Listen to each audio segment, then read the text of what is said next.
We are so pleased at Crafts America to have the opportunity to host this event with our Jewelry Forum. I want to thank Susan Cummins for reaching out when the book was published and sharing that with Craft in America and giving us the opportunity to host this event.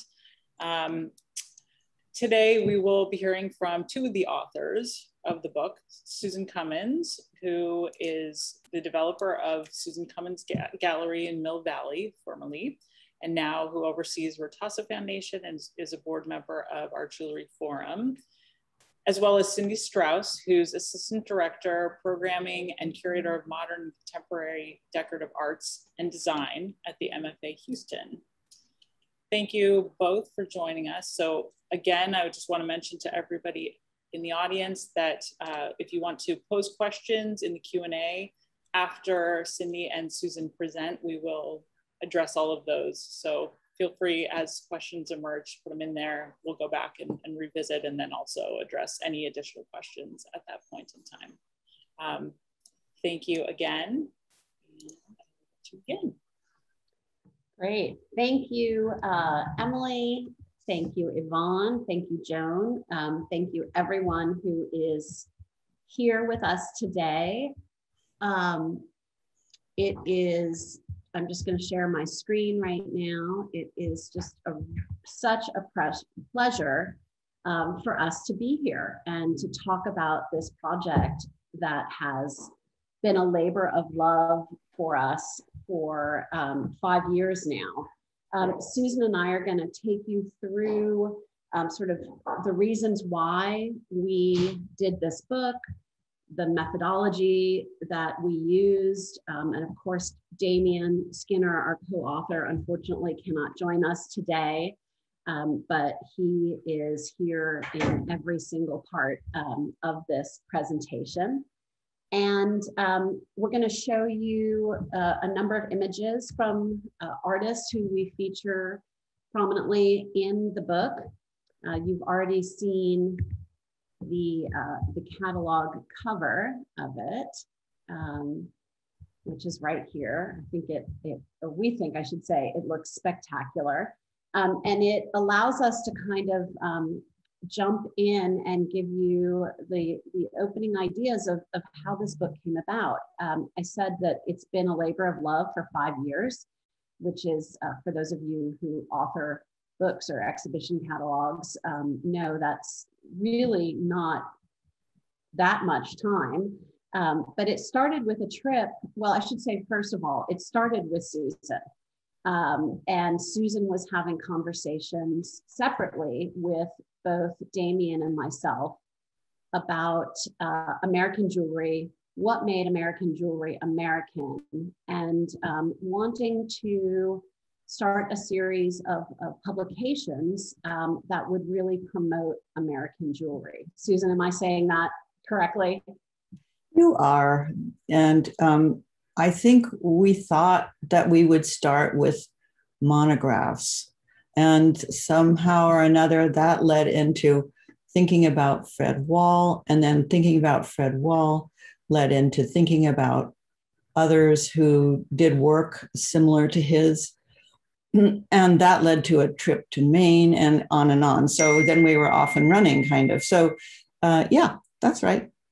That's what we were doing. Yeah, we took this trip in April 2015, the three of us, to go visit Fred Wahl's widow and to see his studio and to look in his archives before they went off to the Archives of American Art.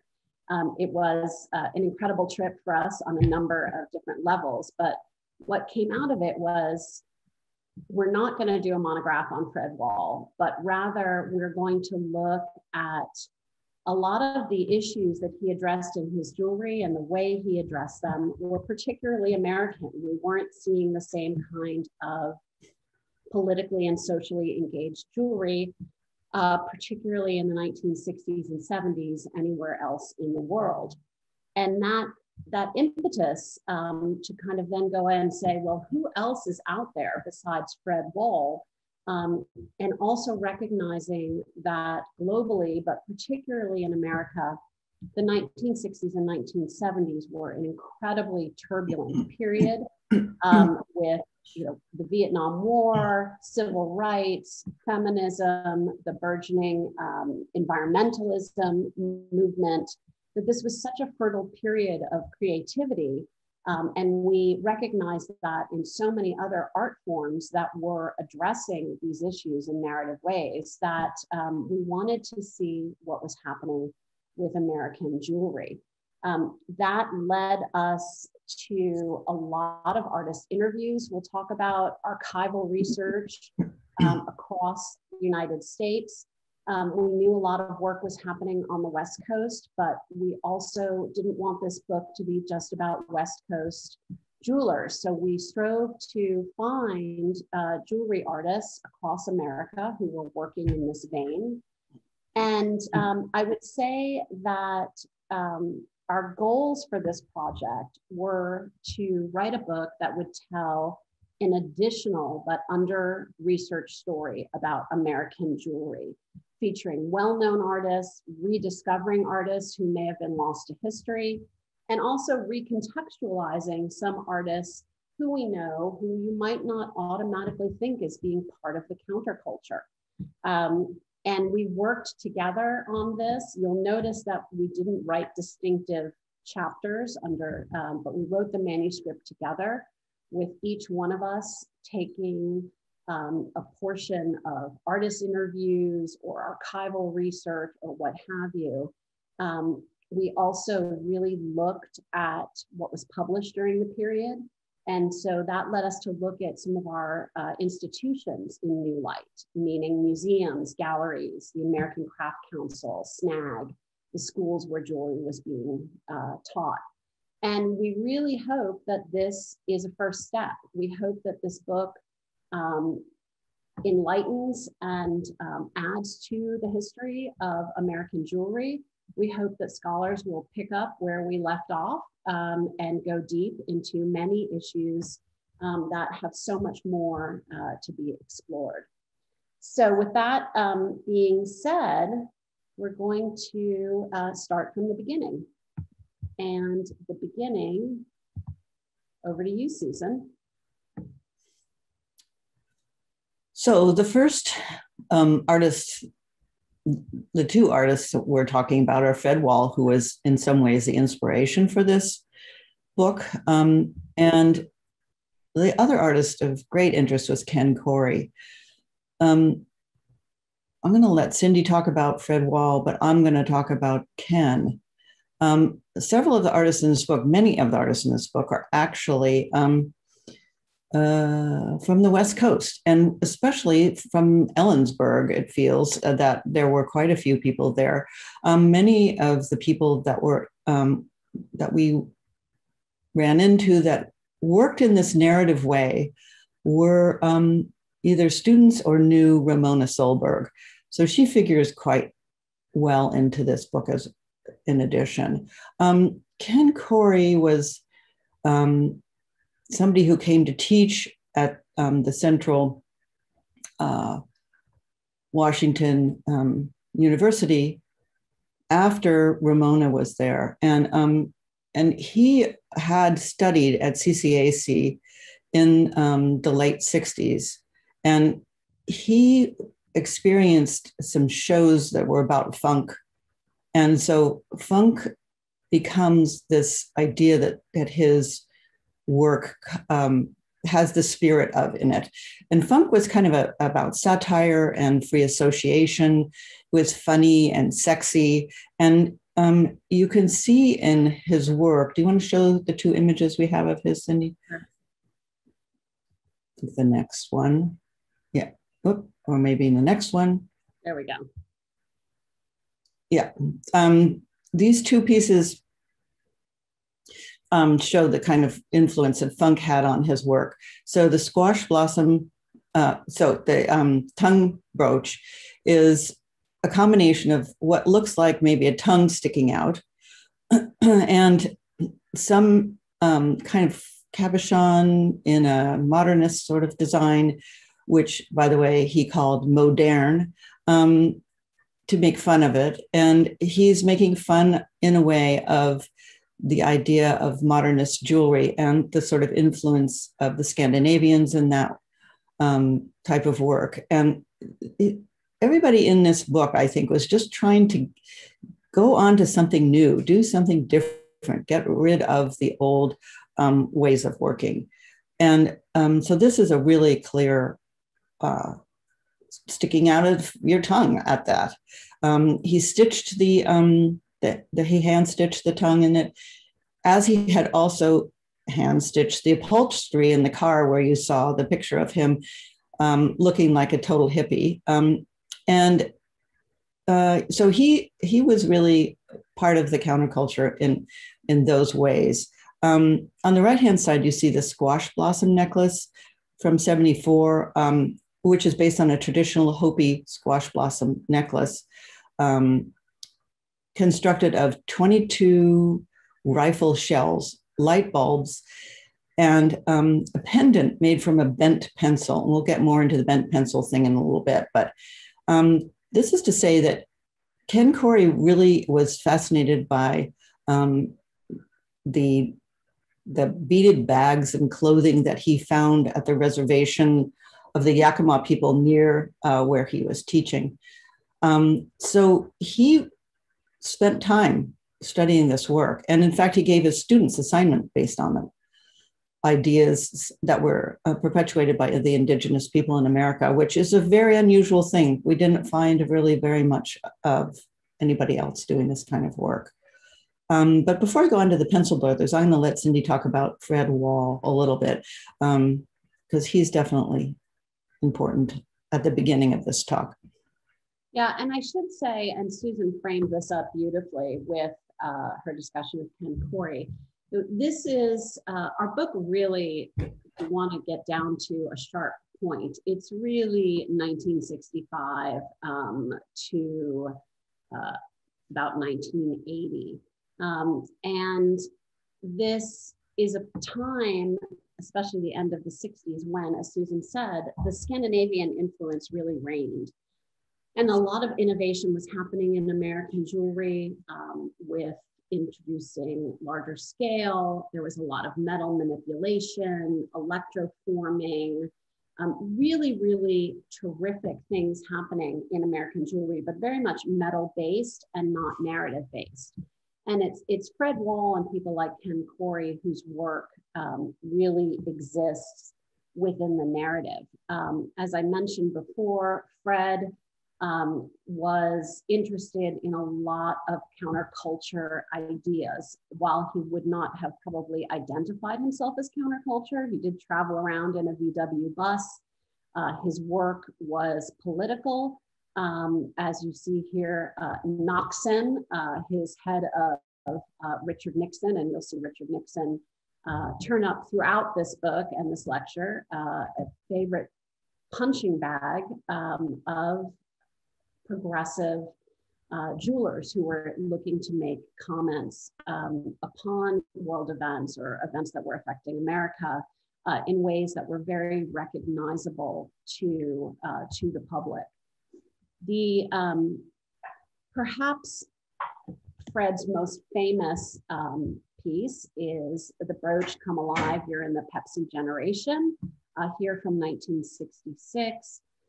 Showing his incredible ability to harness contemporary economic branding and make commentary on American life, all done through found objects and assemblage techniques, which, as Susan mentioned, are key to the funk movement, which was alive and well throughout the United States, but particularly on the West Coast with ceramics and sculpture. Another piece that you see here, The American Way, this is indeed sort of showing what to Fred were the symbols of Americana.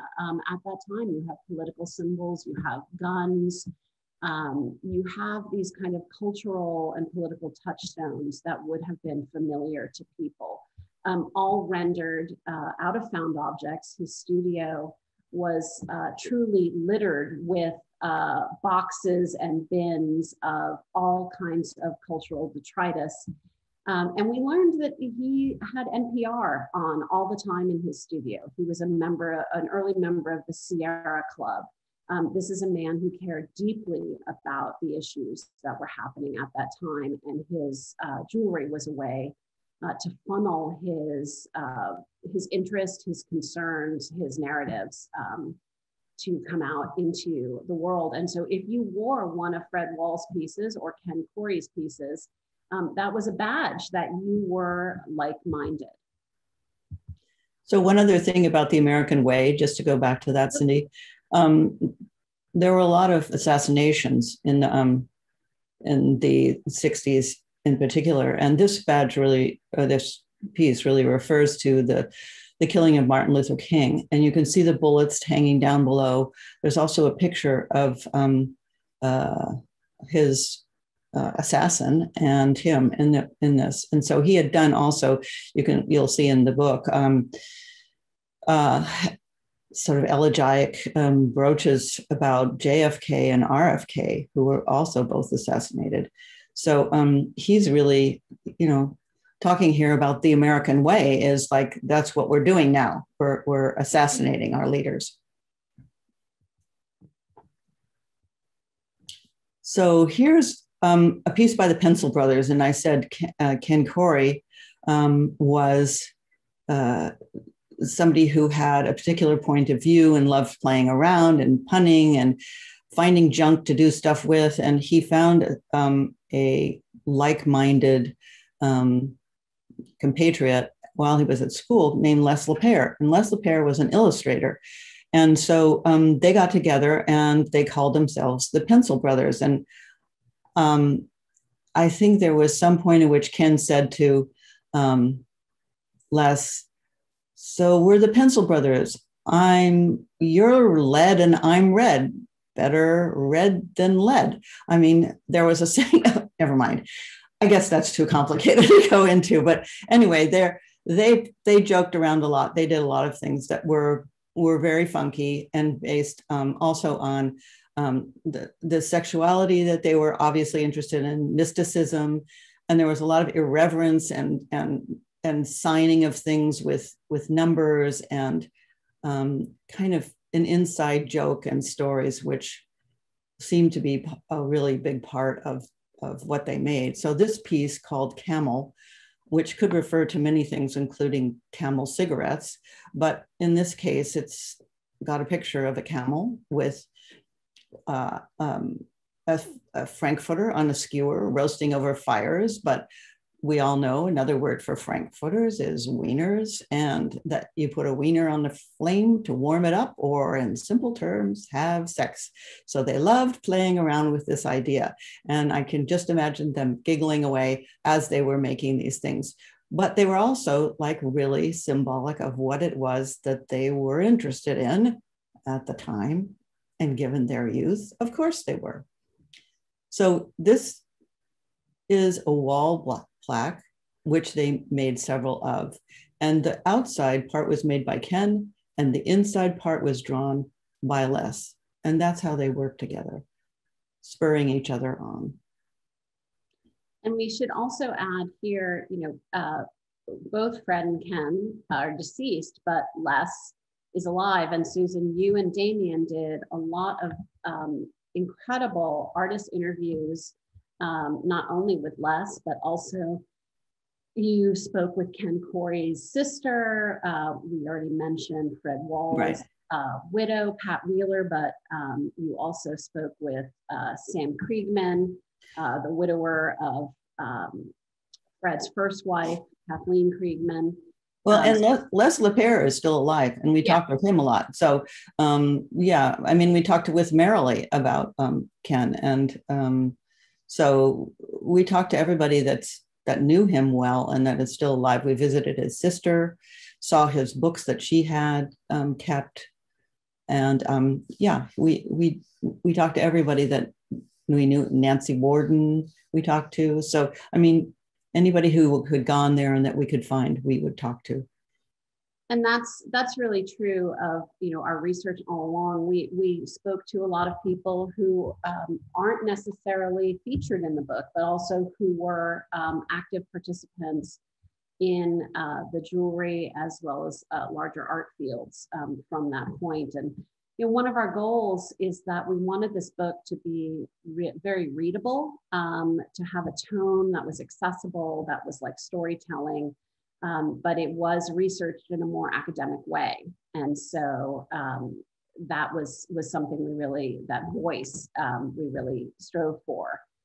Well, it's also, we're talking about narrative jewelry. So to write the book as a narrative, and for all of those of you who think this is a book that would be hard to read, it's not hard to read. It's actually, if I say so myself, a good story. And you should just give it a try, because a story with history and just the way people interacted with one another and so forth is just really very, it's just easy. So you can feel reassured about that. So as we were doing our research, we kept coming back to themes that were threads throughout all of the artists and throughout the era. And politics, of course, was a large one.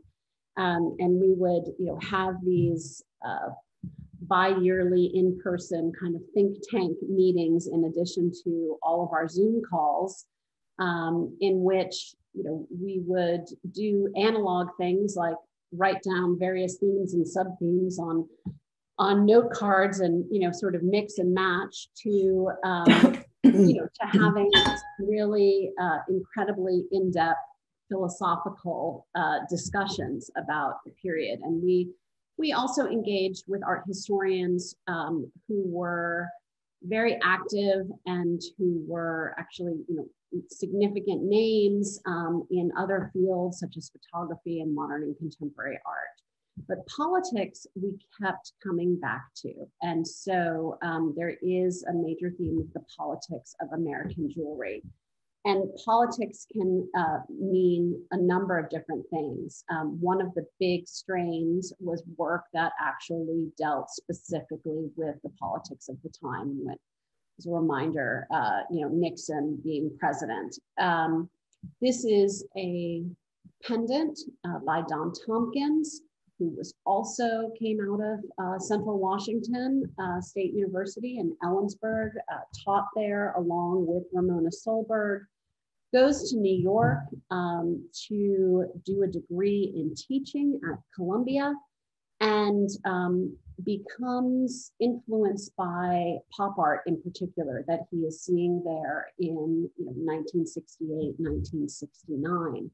And in 1970, he begins a series called Commemorative Medals, which were a series of pendants that were commentary on political figures, important cultural figures like singers and songwriters, scientists, actors, etc. And they range from being reverential to being satiric to being just straightforward. This is not right.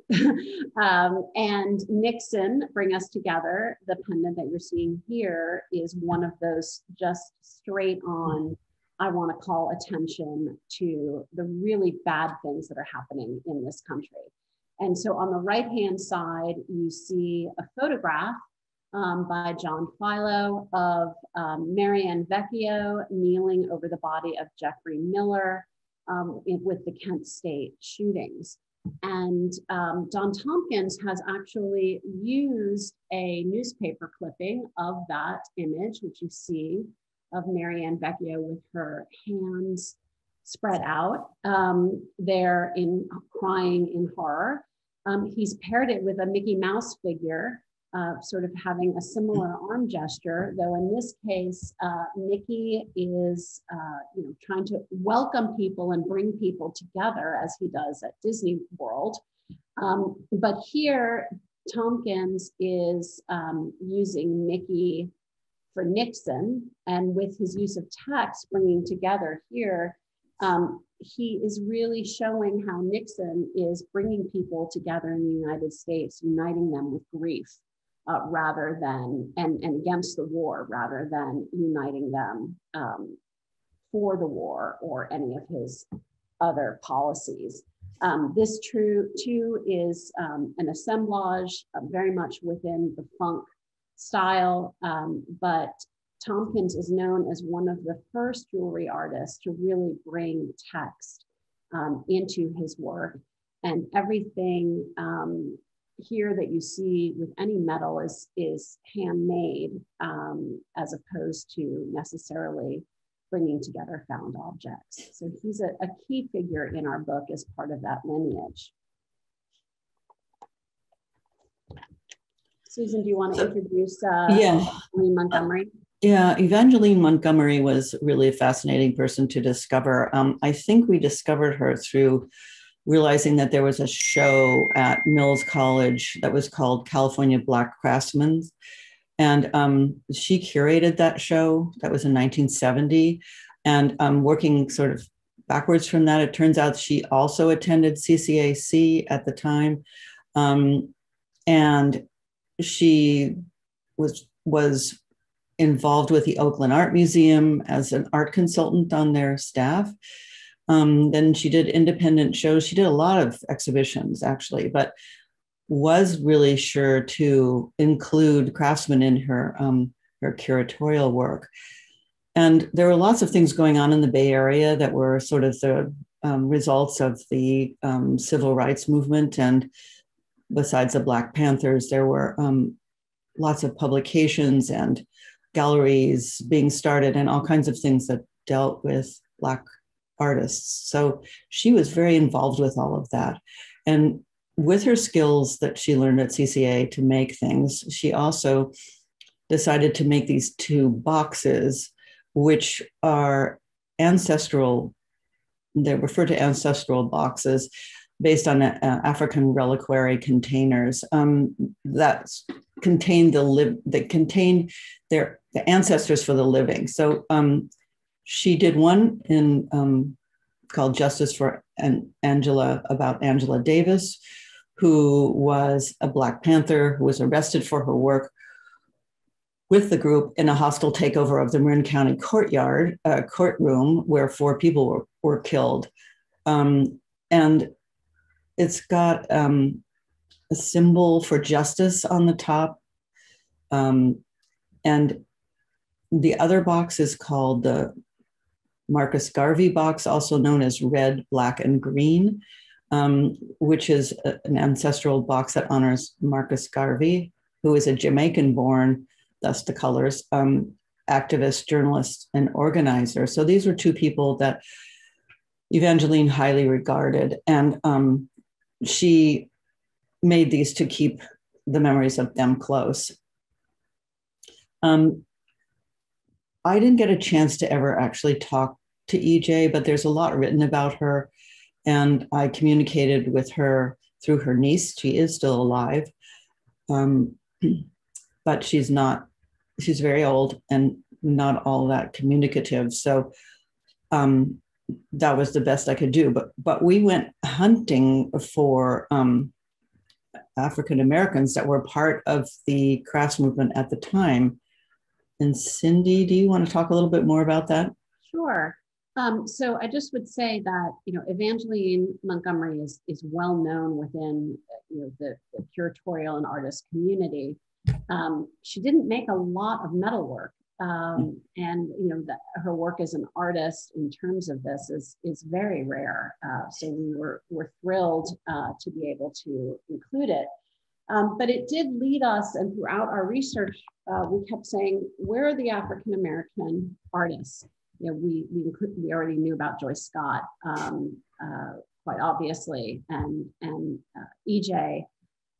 But it took me in particular down a very interesting set of research because as I was working through the archives of the ACC and SNAG, there was no mention, no focus on African-American metalwork artists, with the exception of a single lecture that was given at an ACC conference by Dr. David Driscoll, who recently passed away. It was probably the most important curator and academic in terms of African-American art and craft from that period.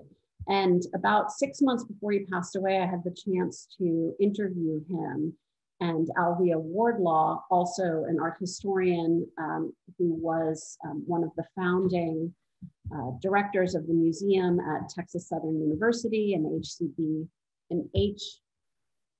HBCU, excuse me. And what they told me was that it's not that there weren't any African-American studio jewelers. Yes, a lot of the political oriented jewelry that was made by African-American artists was commercial, which was outside of the scope of this book. However, what we discovered through my interviews with these two incredible people was that there was a parallel history going on in jewelry, where jewelry artists like Evangeline Montgomery were using African history and heritage as a touchstone and combining it with contemporary concerns about civil rights. These artists studied at programs outside of the mainstream. Most of the HBCUs had great studio programs, but did not offer medals because of difficulties with an expensive equipment and material. These artists sold their work at separate fairs. There was a whole series of sponsored craft fairs and art fairs that took place outside of the American Craft Council. They showed at exhibitions that were outside of the mainstream museums that were showing jewelry, often were university museums or museums that were in smaller towns and cities. There was a whole series of yearly conferences. It really was a separate parallel track. There's so much work to be done in this area, and we just scratched the surface, and we really hope that researchers going forward will delve into jewelry and metalsmithing in particular in the African-American community from this time period. For us, not only were these interviews important, but a lot of research in magazines like Ebony. But it was clear that SNAG and the ACC were not covering these artists, and that these artists weren't really interested in being part of those organizations because they didn't see a place for themselves there.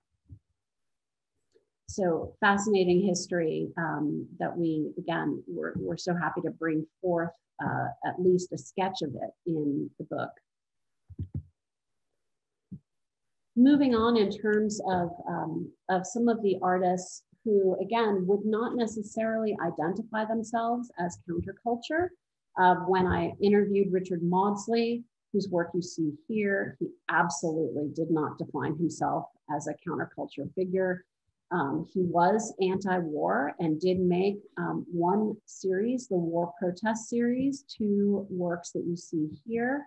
But he never took part in protests in the various college campuses and university campuses in which he taught.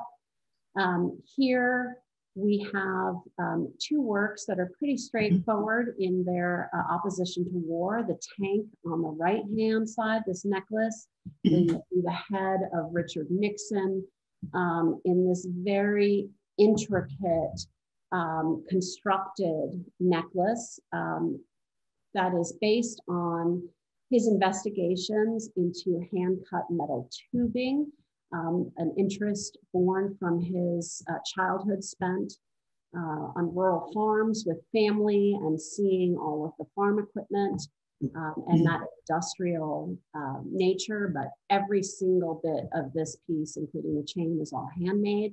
On the left-hand side, camera with the reconstructed bellows camera, sort of commenting on the role of journalists during this period who were reporting on what was happening in Vietnam from the ground, but also the way they were covering what our government was telling us. And you see here, so that there's no mistaking it, the bald eagle, our symbol of America and symbol of hope and pride, in duality with the coverage of the Vietnam War. So he's an example of an artist who, quite well known in American jewelry, very involved with SNAG early on and the American Craft Council, but an artist who wouldn't necessarily associate with counterculture protest. So Joyce Scott, somebody I used to show in the gallery. I love Joyce. She's just so smart and beautiful and so outrageous. I'm sure many of you know a lot about her. She was named as a MacArthur Genius in 2016. I've known her since the 80s. And these two pieces, Double Cross and Kool-Aid Cocktail, are two of the 4 brooches she did about the Jonestown Massacre. This referred to a horrific tragedy taking place in Ghana with a large group of people led by Jim Jones, who all committed mass suicide. And although Jones was white, many of the 909 people who died there were Black. So Joyce was extremely shaken by this event, as were we all. And she made these brooches in memory of it. And I have to say, these were the first brooches I saw in the 80s that I just thought, okay, jewelry can carry a really big message and deliver a very sharp punch. So it was really, I have to credit Joyce and these pieces as being the beginning of my interest in jewelry that had something to say and then had some meaning. So I think, I don't think I need to say any more about her. And besides, we're running low on time. So go Cindi to the next. Okay. Oh, no, I guess I'm the next too. Okay. You are, because the craftsman lifestyle was something that was very central to, or is very central to this book. Yeah. So Craftsman's Lifestyle was actually a book that was produced by California Design in 1979. And California Design was a nonprofit group in California that chose craftspeople every couple of years to have an exhibition. And so they'd been going on for a couple of decades by 79. And they had a large number of artists that they had featured in these exhibitions. And so they decided to put a book together, which was really pretty great, because they actually interviewed the artists, and it's the artists' words that are in the book. And you see pictures of their houses, their work, them, and they talk about how they interacted with the idea of just choosing a lifestyle of making as something that was counterculture. And although in the introduction to the book, they don't talk about the counterculture, they talk about the beginning of the 20th century, kind of artist, craftsman style things people made at that point in time as being the precursors to this, which maybe they were, but they couldn't see at the time that they were also part of the counterculture that was happening right at that moment in time. But they talked about interacting with drugs, of the spiritual pursuits that they had, of the health food that they bought, of yoga and wanting peace and happiness.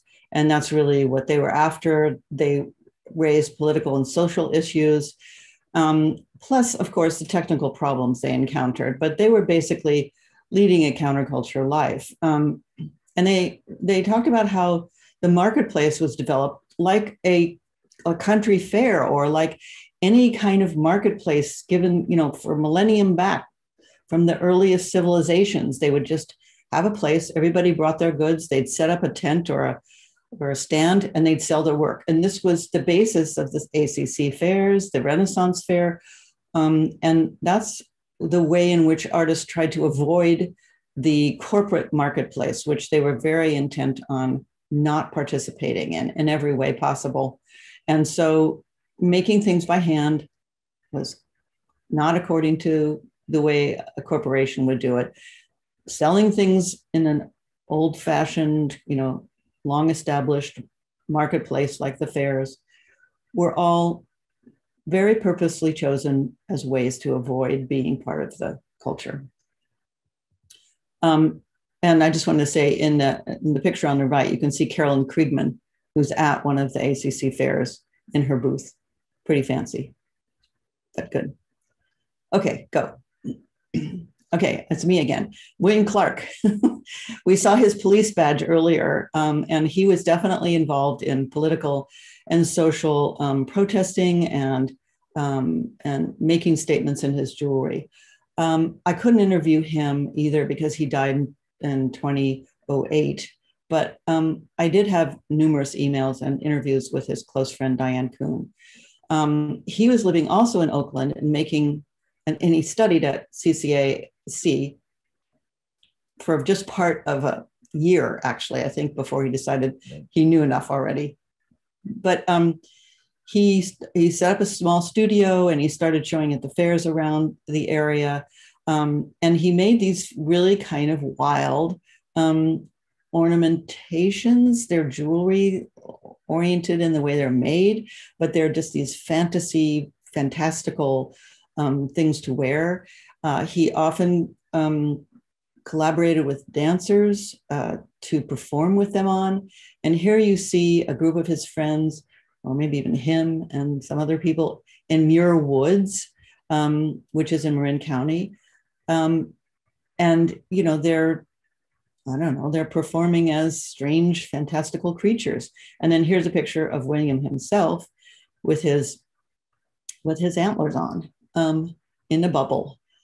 So he lived a very alternative lifestyle in the 60s and 70s. And we have to thank Mike Holmes from Velvet Da Vinci Gallery out here for doing a show with him and revitalizing his reputation, because he was a really, really interesting guy and showed a lot in the Bay Area during this time period.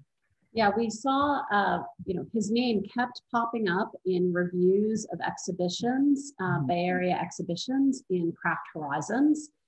And a lot of his jewelry was very politically oriented, and others was, as you see here. We also, learned that he had a major solo exhibition at the Fine Arts Museum of San Francisco. Here is someone who had in many ways kind of been lost to jewelry history. If it were not for Mike Holmes, and then, we hope that we're building on the recognition that he brought to William Clark to kind of bring his work back to the attention of collectors and enthusiasts and scholars.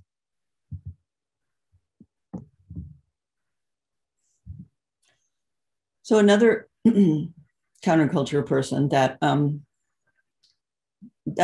would admit she was part of the counterculture, I think. So as Cindi mentioned, several of these people would not, but we took the initiative to say maybe they were.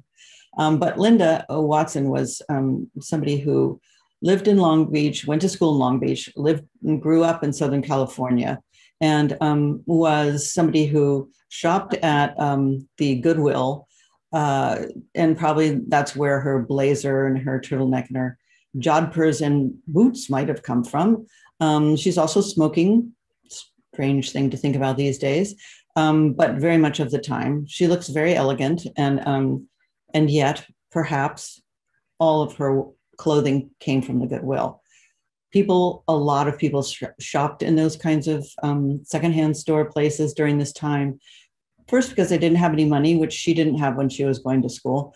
And second, because they just thought it was cool to wear and recycle work.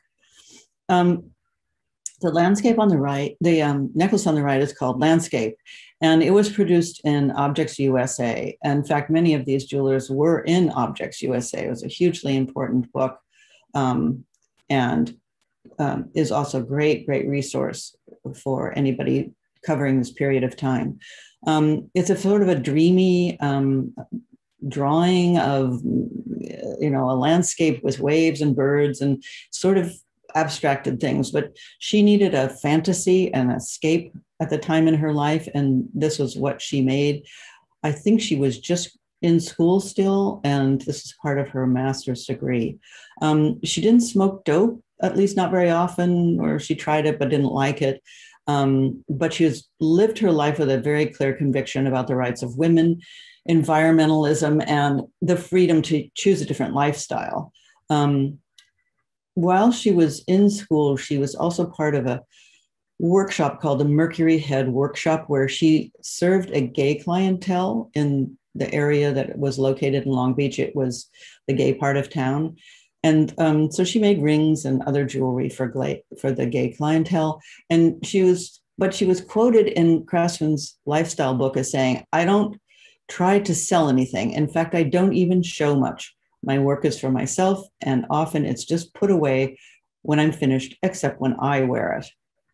So she really was anti-establishment in the marketing of her work and didn't want to be accused of selling out, which was a counterculture way of describing work that was too commercial. She taught and really has taught for her whole career in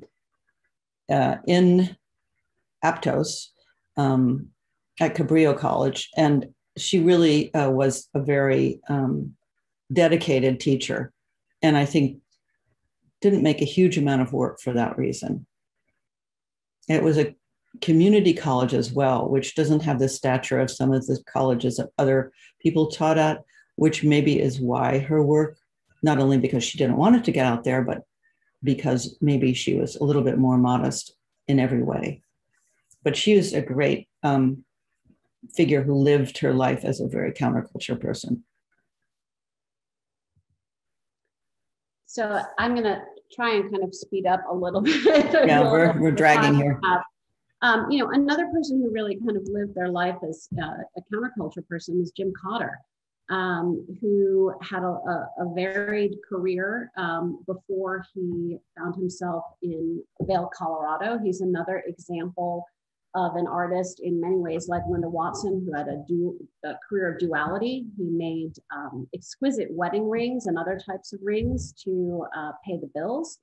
But his studio practice was incredibly oriented towards political works, as you see here with this belt buckle, Impeachment with Honor. Goofy and all of his characteristics standing in for Nixon. He too used found objects. And one of the things that Jim told us, which sort of started him down this road and understanding the impact that he could make was a woman in Vail bringing him a pearl in which she wanted him to make a necklace. And he did a few proposals that she just kept rejecting and saying, you know, I just want it to be simple. I want it to be simple, like you don't get it. And she came in one last time. He had put the pearl in a small Ziploc bag and and had a chain attached to it. And he said, here it is, incredibly simple. And she said, but you don't get it. And he said, of course I get it, but I don't make what you want. You should go to Sears to get what you want. And that launched a series of plastic bag necklaces that were all political in orientation, and then got us towards things like this Impeachment with Honor belt buckle. He also skewered McDonald's and other commercial entities. But one of the other things that Jim is known for is being the co-founder of Summer Vail, which truly was a counterculture art camp where people would come to Vail, Colorado. Renowned artists and critics would come for the whole summer or for 2 weeks, teach courses that people could take. It's truly a who's who of artists across the board For the jewelry artists, it was a real coup to be invited to come to Somerville, because Somerville was looking for people who were interested in topics and taught in a certain way and were progressive in their politics, like Jim Cotter was. This organization, Somerville, went on for almost 20 years, is renowned. We were able to do a lot of archival research and interview people, artists who had been there, who gave us the flavor and the color of what seemed to be an incredibly fun time, with skills also being learned, and people like Ken Corey and Fred Wahl and Marilee Tompkins, and Eleanor Moti, and too many others to name were part of the Somerville crew. And this too is ripe for someone's dissertation to really delve not only in the jewelry, but in all of the media, photography, ceramics, art criticism, painting, etc., all in the mountains of Vail. And the UMA conference is what grew out of Somerville. Moving on to body politics, we mentioned feminism as being something that was incredibly important during this period, and there were artists who addressed it. Barry Merritt, who you see on the left-hand side, a male jeweler from upstate New York who went to the school of, to SAC. And I actually discovered him through letters to the editor in Goldsmith's Journal, which was the previous Metalsmith magazine, in which he and his business partner, so he had a gallery at that time, wrote a letter wanting SNAG to align itself with NOW, the National Organization for Women, and to fight for the Equal Rights Amendment. And I thought, well, if here's a jewelry artist who is publicly stating that he wants SNAG as an organization to become more engaged with the issues of today, then we've got to find out what his jewelry looks like. And it ranged from a series of medals and badges that were different from Don Tompkins in the respect that they were more reminders of a gentle time as opposed to satirizing the times.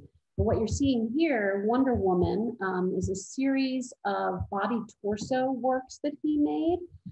This image, and Wonder Woman was a touchstone for a number of artists during this period. This is based off a cover of Ms. magazine from 1972, which the cover art was Wonder Woman for President, wanting peace and justice for 1972. So he was very much an anti-war as well as a feminist artist. And then of course you see Nancy Worden, who Susan already mentioned on the right, a very early work of hers, the Initiation Necklace from 1977, in which, this is similar to a Ken Corey classroom project of making a necklace based on squash blossom or other traditional Native American forms. Here it's with hair curlers, pills, all the symbols of things that a woman was struggling with in 1977. And it's an early, incredible piece of Nancy's before she went on to do commercial jewelry for a while, and then her studio work kind of re-emerging in the late 1980s. And there are artists like Bob Evandorf, who is well known to all of you, who we know as an artist who uses found objects, text, creates a lot of different narratives in his jewelry. But he really did not make works that were political in their manner, even though a lot of them look that way. It was just Bob combining different detritus and objects from his studio. The exception is a series of 12 wall pieces, one of which you're seeing here. These are 1 foot by 1 foot pieces, where he was creating commentary on what was happening in America at that time. Population Explosion deals with the debate that was happening in America about the supposed coming apocalypse that was due to unchecked birth rates. Bob considered himself to be a feminist and interested in a woman's right to choose and her body being her own. But here's his answer to that kind of debate, where you see this kind of unhappy, wailing child featured in the center in his manner of using found objects and other techniques as a sort of commentary on population explosion and or the limitation of it. One of the things that Bob said when we spoke with him in terms of being an artist who was keenly aware and keenly invested in the issues of the time, though his work might not reflect that, he said, and I'm going to paraphrase here, some people found their voice by going to Washington, D.C. and marching and protesting. Some people found their voices at the pulpit. And some people, like me, found their voice over coffee. And I think that that is a really important thing to recognize that, and part of the goal in this book is to show that artists of all series of involvement, whether it was public or just personal, were very much part of what we consider to be, from our point of view, the counterculture. Okay. Marilee Tompkins. She was Don Tompkins' sister. We've seen his work already. She was part of the Ellensburg gang, and she studied with Ken Corey. So she's definitely part of that gang. Damien and I got to interview her one time at her house in Ellensburg, and see her studio and all the crazy stuff she had there. She was great. And then we wanted to schedule another visit, but before we could get there, she died, unfortunately. This is the story of many of the people in this book who are either already gone or have been going as we've been writing this book, which is why we need to do this kind of work right now. She was really funky and sexy and a total feminist with the attitudes shown in these two pieces. You can see that Snatch Purse, which is on the left, is a very sexually explicit piece. The fur on it is beaver, ... And the train moves into the tunnel, ... Plus, when it's worn, it falls down around the crotch area. So you can't get too much more suggestive than that. So she was definitely a punster and had really a lot of fun with these images. The one on the right is the Wild Oats sewing kit from 1971. It was in the Portable Art Show, which is a really fascinating show at the American Crafts Museum in 1973. It was a subject that had to do with how many people were sort of packing their backpacks and going off to other parts of the world, or traveling to the moon, or there was lots of interest in going places. So it was about the portability of things. Marianne Shear and Don Tompkins were also in the show, as well as Marilee. But this Wild Oats pendant consists of a birth control dispenser, which she probably used herself. It was part of the birth control pill revolution that allowed women to have a sex life and not be worried about getting pregnant. And the coin in the lever that sticks out is a yen, which could be a pun on the idea of to have a yen for. So she was always doing these funny and clever things in her pieces. And we just have to say it's a great loss that she's gone at this point. She was really fantastic. And I think this is the last one of the people we are talking about that are in the book. This is Harriet Estelle Berman's piece that comes from her series called Family of Appliances. Marry Me for My Hobart. And the Hobart was this mixer. And so Harriet studied commercials, especially about women and especially about the things that companies were trying to sell women to make their lives at home easier. And at the same time, they were also selling what you should be if you were going to be a good woman, a good wife, a good mother, a good, all the things that only women could be because they couldn't be anybody that went to work. So Harriet is somebody who's got a real sense of anger about a lot of things she saw in the culture, especially at that time. And this series of work, which there are several pieces in, was really an amazing tour de force. And it was right pretty much shortly after she got out of school, and really says a lot about the role of women at the time. Very poignant work, very powerful work.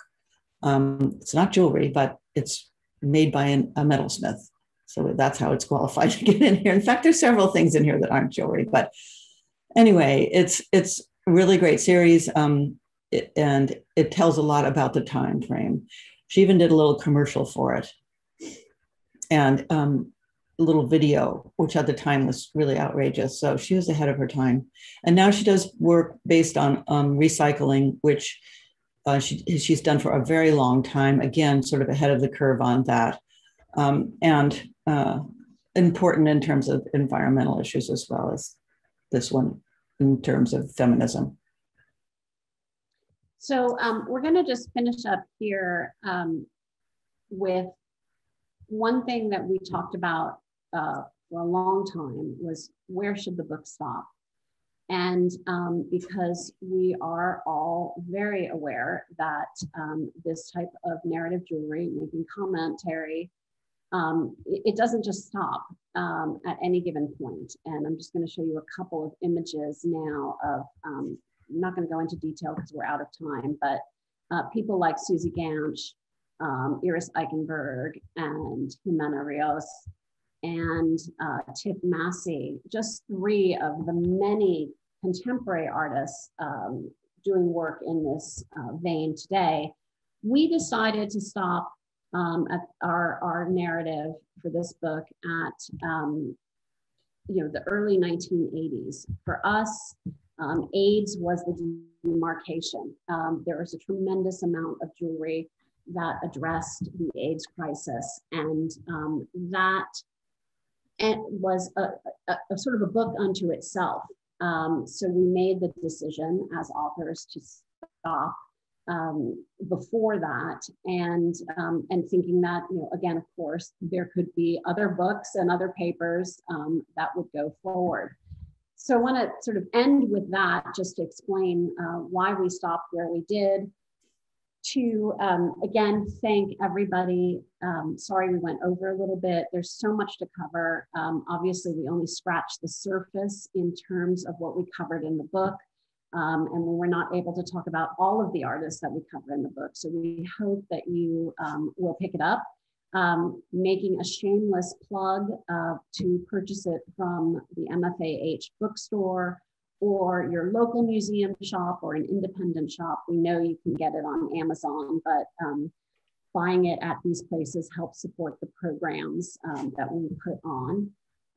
So thank you to Emily and to Joan and to Yvonne, from Damien as well, and Susan and I. And I think we're going to turn it over for those of you who want to hang out with us a little bit longer for a Q&A. Thank you, Cindi. And thank you as well, Susan. This was a fantastic overview of the deep, deep content that you presented in the book. I firmly agree how readable and digestible it all is. You cover so much territory in a way that's really easy to read. I want to invite everyone to type questions in the Q&A. Yes, we've gone over a little bit, but happy to continue the discussion with all of you who are able to stay on. I want to also mention, for those of you who can't, that the archived recording of this will be on craftinamerica.org within the next few days, as well as shared with our jewelry forum as well. We'll be presenting that, and you'll be able to view it in a number of ways. And it's also on our Facebook stream at this point. The link to purchase the book has been shared in the chat. Happy to provide more info on that if anyone needs it. I wanted to just mention that I think the book is really important in terms of using jewelry as objects for telling a cultural history, and using jewelry as documentation for this cultural history. And so I think that's innovative in terms of a model. So very enthusiastic about what you've opened up in terms of how books can be generated going forward on that front.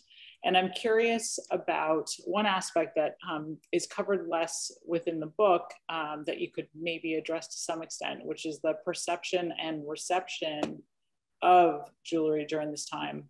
You did a fantastic job of talking about galleries, which I think is so important, so often overlooked in art historical text, but the consumers, who was buying and wearing and how, and what that looked like and their role.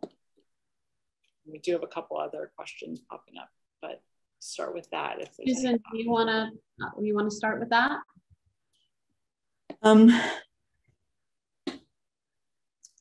So you want to know who the consumers were? Well, I mean, there's a great quote in there by Bennett Bean, who's a ceramicist, but who was at the early Rhinebeck shows, and in fact, I was at the early Rhinebeck shows, and he talked about how, you know, there would be this rope across the entryway, and then when they let down the rope and it was time to open, people would come running into the fair, and it was like that at the time. This was like a really big deal. So I mean, the consumers were the general public, and they would come to the fairs, or eventually shops and galleries started showing things. They'd come there too. And I don't know how, if you want me to, I don't know who the consumers all were, but they were people who were obviously interested in a counterculture experience, both meeting artists, which was very exciting, and also feeling that they were supporting something that wasn't just consumer made. You know, I would add that I think what's very telling is the fact that I think almost every single jewelry artist in our book had another job that paid the bills. Yeah, true. Whether they were teaching, whether they were making commercial jewelry, etc. This kind of jewelry, especially some of the works that the artists that we're talking about here, once there wasn't a lot of sales for it. I mean, if you talk to gallerists like Helen Drutt, for example, you know, she will tell you that, you know, it was hard, only the most dedicated customers. You know, we saw different galleries in New York City who were carrying some of these artists. As Susan said, a lot of them did the fair circuit, and that was probably where most of them sold their work. People like Carolyn Kriegman, whose image we saw. But, you know, there's a reason why they had second jobs. And also, if you look at the coverage for this kind of jewelry, in magazines like Craft Horizons or Goldsmith's Journal, and then Metalsmith, and you know, any other kind of publication, you really see that it's not featured. And so that's in part, it's not a secret history, but it was a under-recognized history, in part because it was outside of the mainstream. And so I think all of those things combined to, you know, create fewer sales. You know, look at someone like Don Tompkins with his commemorative medal series. I think it was under 20 in that series. So, I mean, obviously it was not a commercially successful venture. But so there's two sides of it. There's the side that Susan says, which I think the fairs are really where the sales took off. And then you had a series of dedicated galleries who showed the work because it was important to show, but it was not necessarily going to result in a lot of sales. I see various comments from attendees echoing that to some extent that has not shifted very much over time. Let's see, from Nicholas Estrada, how do you think all these artists would see our jewelry world today, which kind of leads into some of your images at the end, Tiff, for instance, and he names Schmuck, Instagram, the need to stand out. You know, I'm really going to let Susan answer that question. I would just say from my perspective, very little has changed in terms of the concerns that the artists were voicing during that period. They are very much the same concerns as today.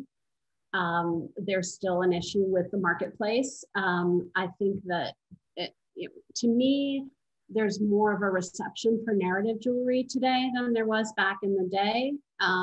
But I think Susan is better served to answer that question in some ways.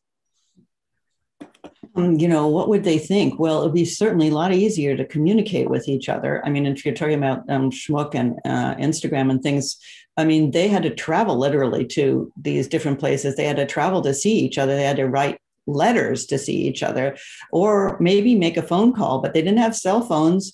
They didn't have emails. They didn't have the internet. They didn't have anything about how to communicate. I don't know whether that's an advantage or a disadvantage, frankly, but they couldn't really do as much international conversation, though there were exchanges and so forth, but it was much harder to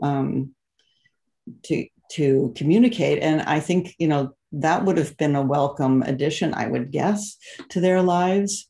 But I think, yeah, it would be a shock if they were to come back today from then. Total shock. And in fact, you can ask the ones that are still alive, what do you think? But in terms of, it's changed a lot. Things have changed a lot. Right. Well, that also is a question I had as far as the connectedness or even disconnectedness of the community then. I mean, you see in the book how many, for instance, several artists that were either students at or taught at CCAC, let's say. So there's like the web that you see between these artists. So there are connections. So just wondering, you know, if there are these little geographic pockets that are isolated, or how much of interaction you perceive.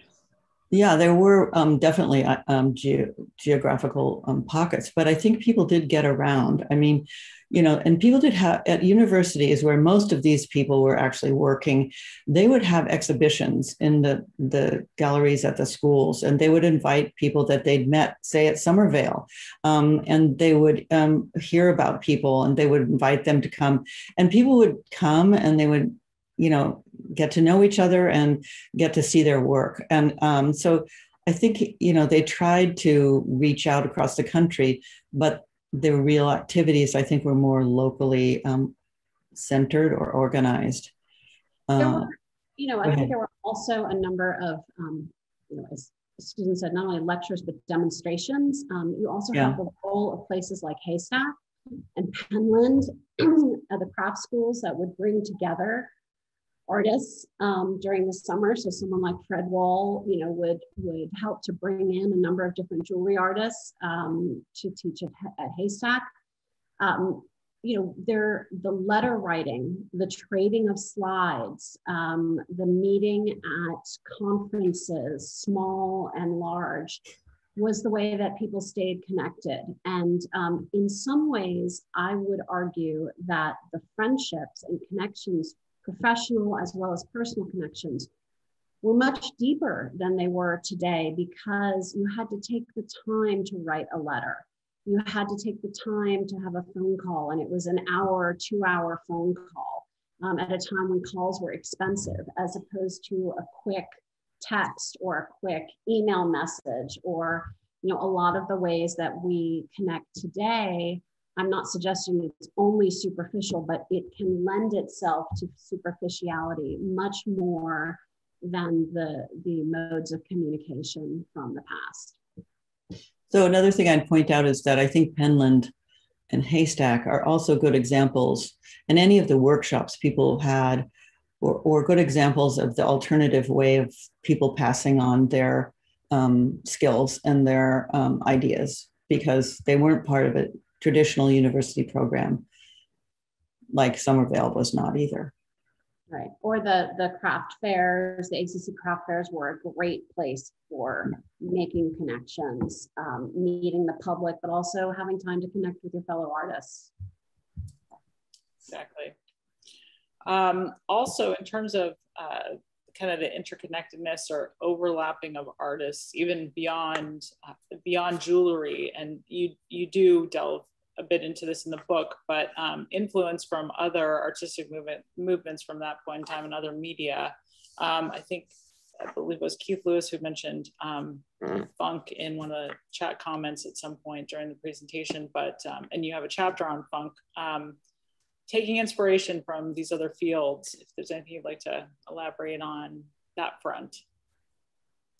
So you mean like funk ceramicists and things like that? Yeah. Yeah, I mean, I think there are. Yeah, sorry. Wood, actually, wooden furniture, Gary Knox Bennett, and yeah, other folks.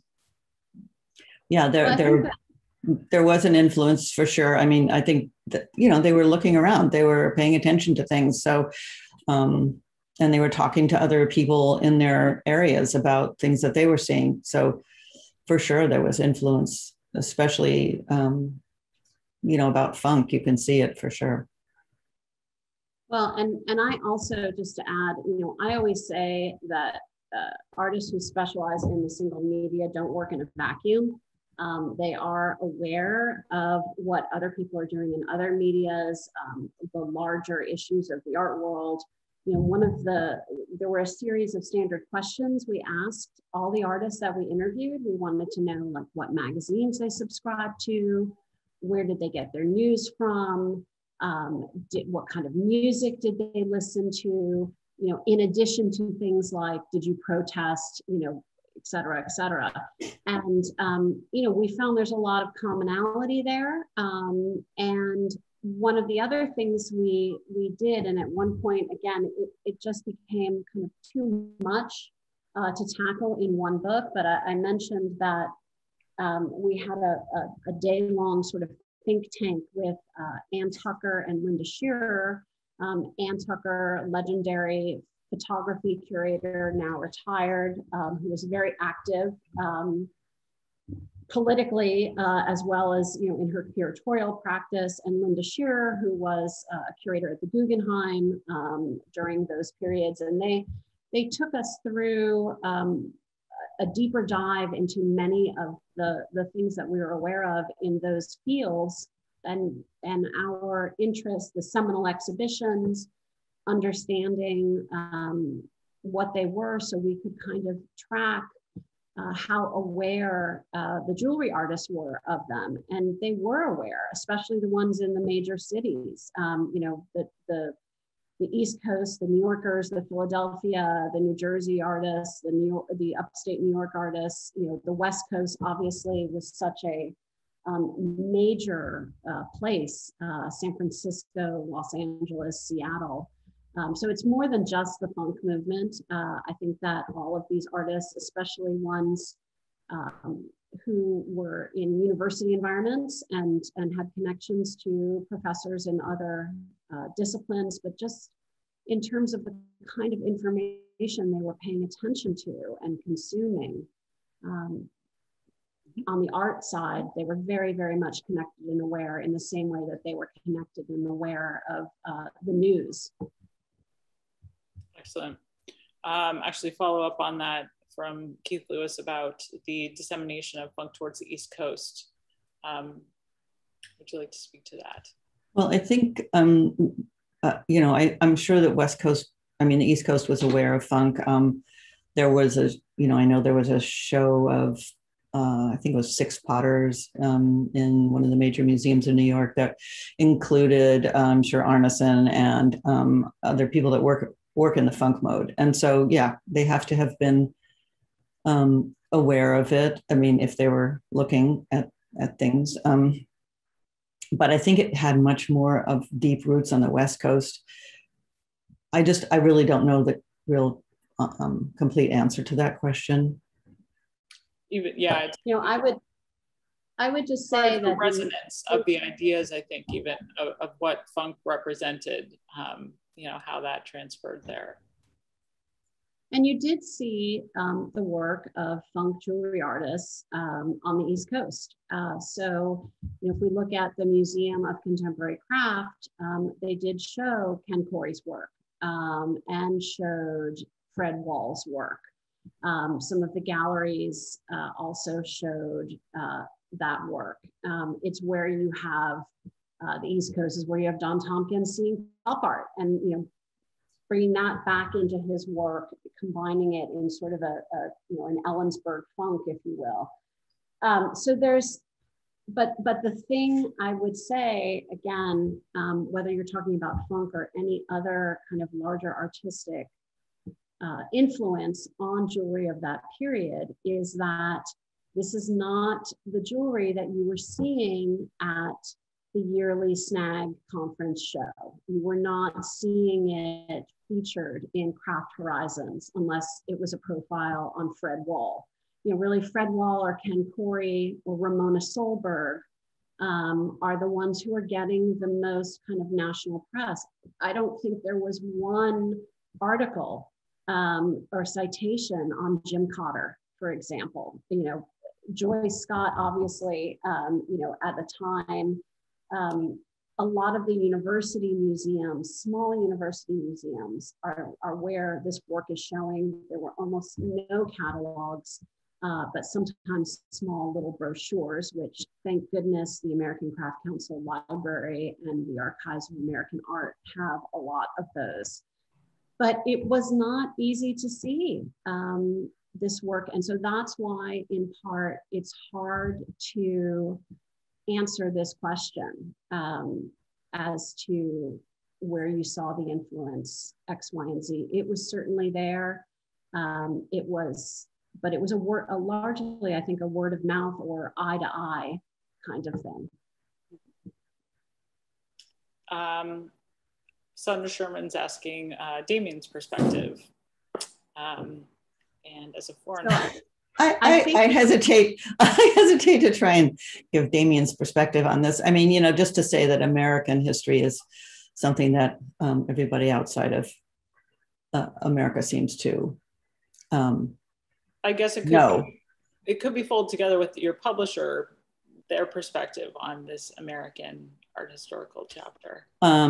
Well, Arnolfi is known for producing great books on contemporary jewelry, and I think that it was just a natural for them to continue this. I mean, you know, there haven't been that many books written like this book about American work. They mostly have published European-oriented things, but you know, I'm sort of out to change that. So this was obviously a well-researched, really in-depth book, and was very, very much of something that they would want to publish. We had, you know, luckily. Yeah, I would just add that I think, not to put Damien's words in his mouth, but obviously he was interested in the idea of kind of what makes American jewelry American. He read so much about American history, about the attitudes, you know, books on anti-war. He really immersed himself in American history and American culture.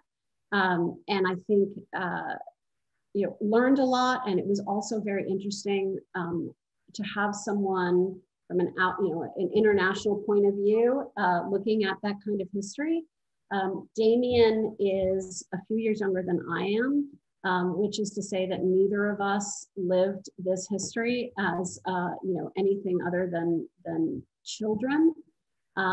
Whereas Susan did live this history, and her firsthand experiences as an American, as a woman, and as someone who was involved with the craft field were invaluable. And then I would just lastly say that for Susan, Damien, and I, it was a privilege to interview as many of the artists and family members as possible. And we learned so much, you know, no matter how much you think you know about an artist, being familiar with their work, maybe having, you know, read articles about them, maybe even having met them.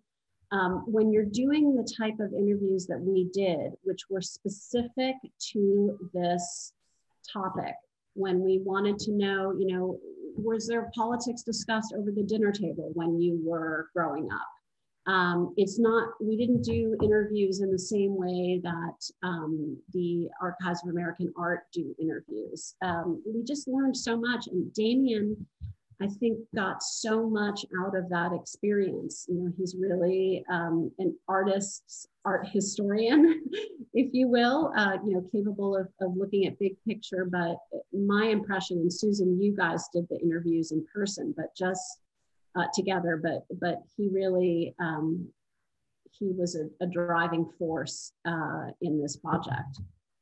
He was, and he's the one who actually put the text together at the end when we put all of our different individual texts. So, I mean, I feel like he's quite an amazing guy. And he taught me a lot about how to do an interview as well, which he's very good at. And, you know, I had a big learning curve on this. You know, I'm working with two people who've had a lot of publications, and I haven't. So this was a big learning curve for me. But I loved it. I was really, I mean, I just totally loved doing the interviews and meeting everybody. I think that's super helpful to understand really how each of your roles, how it all came together. And I imagine the transcripts from your interviews, those alone would be really useful documents. Well, Houston has them, right? We do. You have all of them. We have them all transcribed, you know, in their raw data, and about half of them have been edited. And then, so, you know, we're just going to go back to have permission from those that we interviewed, because we'd like to be able to provide public access to them. So that's the goal. Now that the book is out, that's the next goal. Next stage. Excellent.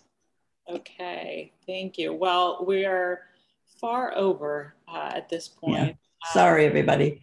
No, it's great to see everybody sticking around, enjoying all of this. We could go on and on and on, obviously. We will come to a close. I want to thank you again. We've provided the link once more to how to purchase the book if you haven't had a chance to read it yet. It will be a vital tool for all of us, no doubt, going forward.